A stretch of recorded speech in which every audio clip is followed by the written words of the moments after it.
비트주소입니다. 오늘은 개발자라면 알아야 할 상위 5가지 프로그래밍 언어에 대해서 알아보려고 합니다. 문더리인 저로서는 항상 다양한 코딩 언어에 대한 호기심으로 가득했습니다. 원래도 호기심이 많은 편인데 이 바닥은 호기심이 돈이 되다 보니 더 그랬던 것 같습니다. 그리하여 9월부터 학교를 다니며 컴퓨터 공학을 전공할 예정입니다. 이미 등록금까지 다 냈어요. 이왕 공부하는 거 제대로 하면서 학위도 남으면 좋을 것 같다는 판단이었죠. 수만 가지의 코딩 언어가 있지만 그중 가장 기본은 C 언어입니다. 가장 기계어에 가깝기도 하고 워낙 만들어진 지가 오래된 언어라서 개발자의 편의성이 많이 떨어집니다. 그래서 나온 게 C++과 C++입니다. 이중 C 언어 중에서 가장 최신판인 C++이 블록체인 개발 언어 관련 1위를 했습니다. C++은 세계 전역에서 인기가 많은 언어이며 블록체인 분야에서도 마찬가지입니다. 비트코인이 C 언어로 만든 대표적인 코인입니다. 기계어에 가깝기에 배우기는 어렵지만 그만큼 기계어에 가깝기에 오류도 적은 편입니다. 마치 근본의 느낌이랄까요? C++에 대해서 얘기해보자면 메모리 관리는 수동이며 라이브러리 지원이 많은 편에 속합니다. 다만 램 용량을 어느 정도 필요로 합니다. 실행 속도는 C 언어의 6분의 1로 빠른 편입니다. 위에서도 말했듯이 배우기에 난이도는 어려운 편입니다. 활용 분야는 거의 전부가 아닐까 싶을 정도로 여러 분야에서 활용됩니다. 게임, 응용 프로그램, 카톡 PC 버전,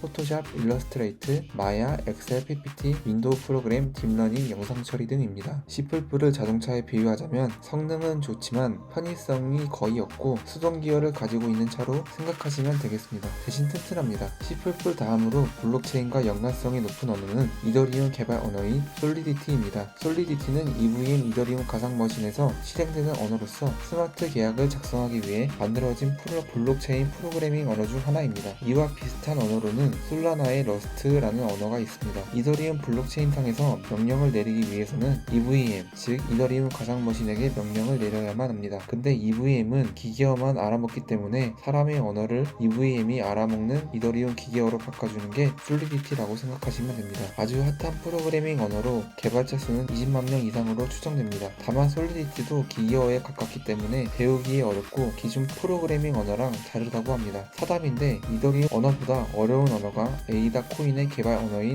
하스켈 언어입니다. 안전성은 매우 높으나 배우기가 헬이라고 하더군요.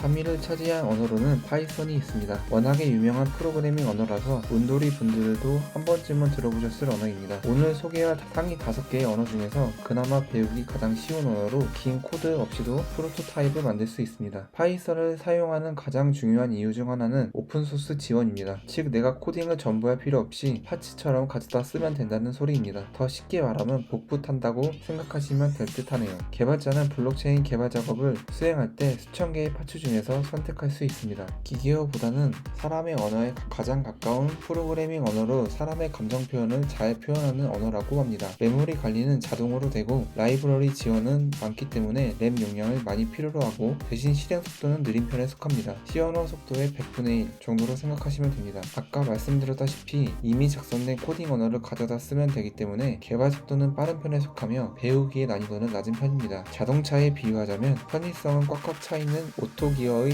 현대차로 보시면 되겠습니다. 활용 분야로 딥러닝, 머신러닝, 웹사이트 개발, 소수의 게임 등입니다. 4위를 차지한 언어는 골랑입니다. 골랑은 구글에서 개발한 프로그래밍 언어로서 2020년 스택 오버플로우가 실시한 설문조사에서 3위를 차지한 언어입니다. 2009년에 발표된 언어로 2007년 구글에서 근무하던 직원 3명, 로버트 그리즈먼, 로파이크, 캠 톤슨이 C++ 언어로 개발을 하다가 불편해서 새로 만들어버린 언어입니다. 현재 세일즈포스, 트위치, 드롭박스, 넷플릭스, 한국의 당근마켓에서 골랑을 채택했습니다. 골랑의 장점으로는 빠른 실행 속도, 다양한 프레임워크, 소프트웨어 개발하는 데 도움을 주는 툴입니다. 그리고 C++에 비해서 상대적으로 배우기 쉬운 언어라는 점이 있습니다. 물론 파이썬이나 자바스크립트에 비하면 어렵지만 C++과 비교했을 때는 매우 배우기가 쉬운 편입니다. 오히려 C++이 사용하기 불편해서 나온 언어에 비슷한 점도 많아서 C++를 배운 적이 있으시면 골랑을 배우기가 더 수월하실 듯 합니다. 골랑의 장점으로 기본적으로는 빠른 실행 속도, 다양한 프레임워크, 그리고 C++에 비해서 상대적으로 배우기 쉬운 언어라는 점이 있습니다. 물론 파이썬이나 자바스크립트에 비하면 어렵지만 C++과 비교했을 때는 배우기 쉬운 편입니다. 오히려 C++이 사용하기 불편해서 나온 언어이기에 비슷한 점도 많아서 C++를 배운 적이 있으시면 골랑을 배우기 더 수월하실 듯 합니다. 마지막으로 뽑힌 언어는 자바입니다. 자바스크립트는 아니고 자바입니다. 자바스크립트가 웹사이트의 동작 구현을 담당하는 프론트엔드라면 자바는 보안을 담당하는 백엔드라고 보시면 됩니다. 동시 객체 지향 및 클래스 기반 범용 프로그래밍 언어로 자바의 구현 종속성이 거의 없는 방식으로 설계되었다고 합니다. 1995년 출시 이래로 상위 세계 코딩 언어 중 하나가 되었으며 900만 명이 넘는 개발자가 존재합니다. 골랑이나 파이썬과 같이 메모리 관리는 자동으로 되며 라이브러리 지원은 많은 편에 속합니다. 실행 속도는 중간 정도로 C 언어 속도의 10분의 1 수준입니다. 개발 속도는 빠른 편이며 배우기에 난이도는 있는 편입니다. 제 생각에 기계어에 가까울수록 실행 속도는 빠르고 배우기에는 어려울 것 같습니다. 마치 C 언어가 편의성도 없고 배우기에는 어렵지만 가장 기계어에 가까운 언어이기에 기계가 받아들이는 속도가 빨라서 그런 것 같습니다. 자바가 활용되는 분야로는 안드로이드 앱, 웹사이트, 빠르지 않은 게임 등에서 활용됩니다. 오늘은 블록체인 개발자라면 필수적으로 알고 있어야 하는 코딩 언어에 대해서 알아보는 시간을 가졌습니다. 저번에 블록체인 개발자 과정 루트를 올렸는데 반응이 뜨거웠습니다. 블록체인 개발과 관련해서 좋은 내용이 있으면 또 공유해 보도록 하겠습니다. 아래 QR코드나 링크를 이용해서 회원 가입하시면 다음과 같은 혜택이 있으니 많은 애용 바랍니다. 그럼 오늘 영상은 여기서 마치겠습니다. 감사합니다.